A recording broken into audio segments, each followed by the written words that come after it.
Projeto esse que conta com o apoio da maior parte da população, né? Hoje saíram alguns dados da Quest em relação a isso, esse projeto que equipara as facções ao terrorismo e outros aspectos da segurança pública. O Igor Cardim já está no nosso estúdio em Brasília para trazer os números para depois a gente debater. Ô, Igor.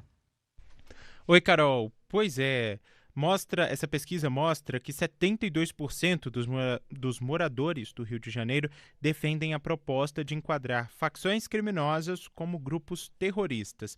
Essa medida não é apoiada pelo governo do presidente Lula, mas pode ser levada adiante em um projeto da oposição no Congresso, como vocês comentaram agora há pouco, esse outro projeto que já está sendo tramitado por lá. O levantamento feito logo após a mega operação policial no Rio mostrou ainda o apoio da população a medidas mais duras contra o crime organizado. 85% dos moradores do estado apoiam aumentar a pena para condenados por homicídio a mando de organizações criminosas. Há ainda um apoio bem amplo na ação da garantia da lei e da ordem quando o Exército coloca tropas na rua. 59% defendem que o governo federal deveria decretar essa GLO, como já ocorreu outras vezes.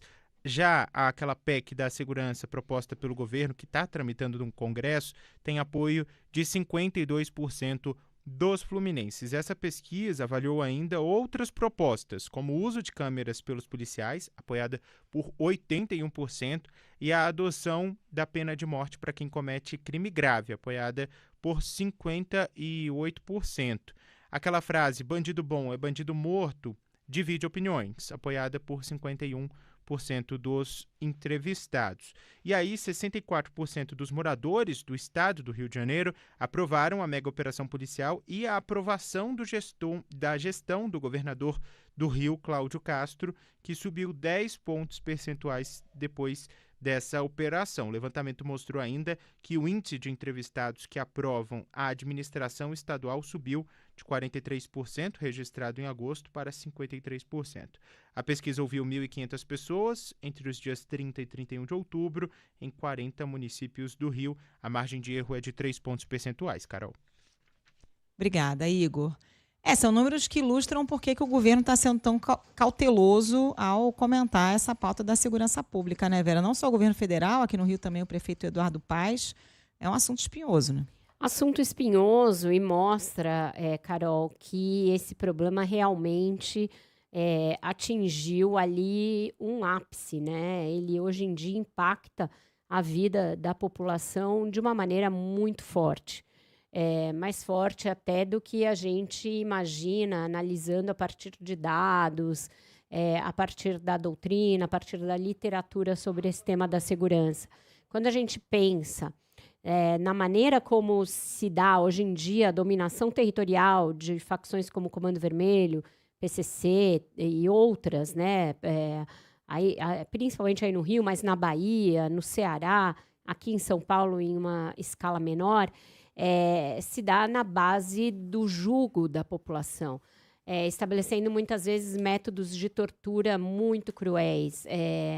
Essa questão aí da submissão de parcelas grandes da população de cidades a extorsões, a toque de recolher, a tortura, a violações, estupros. Então, isso explica essa adesão que, para a gente que está olhando um pouco de fora, parece enorme, mas que se explica à luz desse estado de coisas que as pessoas vivem e que é preciso que os especialistas e que quem está ali na elaboração das políticas públicas tenha sensibilidade para levar em conta, porque senão a gente fica falando de duas realidades que nunca se chocam. Uma, a dos formuladores, e a outra de quem está vivendo na ponta. Não pode ser ou bandido bom ou bandido morto, ou a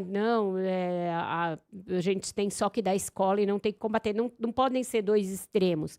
Tem de haver uma interseção entre essas realidades que torne factível acabar com essa dominação territorial e essa exploração bizarra das pessoas, como uma forma, inclusive, de diversificação de negócio dessas facções, que atuam em grandes negócios, mas usam esse varejo ali do dia a dia no território como uma coisa meio sádica de dominação, de mostrar poderio, mas também de obtenção de uma certa vantagem econômica ali no plano local.